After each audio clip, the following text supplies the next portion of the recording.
Railway NTPC 2024 যারা পরীক্ষা দিতে চলেছে তাদের জন্য কিছু গুরুত্বপূর্ণ সাধারণ জ্ঞানের প্রশ্ন নিয়ে এসেছি, দেখে নাও। 1 নম্বরে আছে আন্তর্জাতিক শ্রম দিবস কোনটি? মনে রাখবে আন্তর্জাতিক শ্রম দিবস হচ্ছে 1 মে। 2 নম্বর প্রশ্নে কি আছে?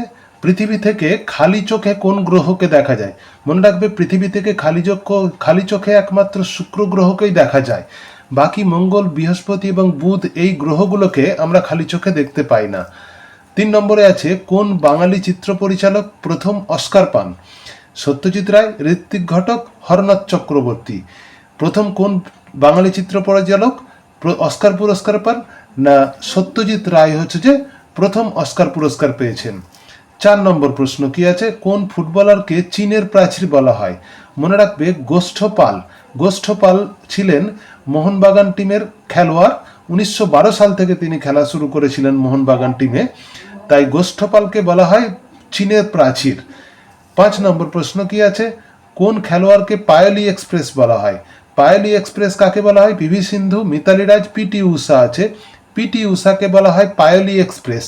পিটি উষা ইনি দৌড়ের সঙ্গে যুক্ত, তাই পিটি উষাকে বলা হয় পায়োলি এক্সপ্রেস। 6 নম্বর প্রশ্ন, হ্যাপি বার্থডে টু ইউ গানটি আমরা সবাই শুনেছি, কিন্তু এই গানটি কে লিখেছেন? আমরা প্রত্যেকের জন্মদিনে হ্যাপি বার্থডে টু ইউ গানটা করি, কেক কাটি, কিন্তু এই গানটি কে করেছেন? লতা মঙ্গেশকর, প্যাট্রি হিল, না প্যাটি হিল ও মিন্ড্রা হিল? মনে রাখবে প্যাটি হিল ও মিন্ড্রা হিল এই দুজন হ্যাপি বার্থডে টু ইউ গানটি করেছেন। 7 নম্বর প্রশ্ন, চন্দ্রযান 3 চাঁদের দক্ষিণ মেরুতে যে জায়গায় ল্যান্ডিং করেছে তার কি নামকরণ করা হয়েছে? চন্দ্রযান 3 চাঁদের যে জায়গায় ল্যান্ডিং করেছে সেই জায়গার নামকরণ করা হয়েছে শিব শক্তি। 8 নম্বর প্রশ্ন কি আছে?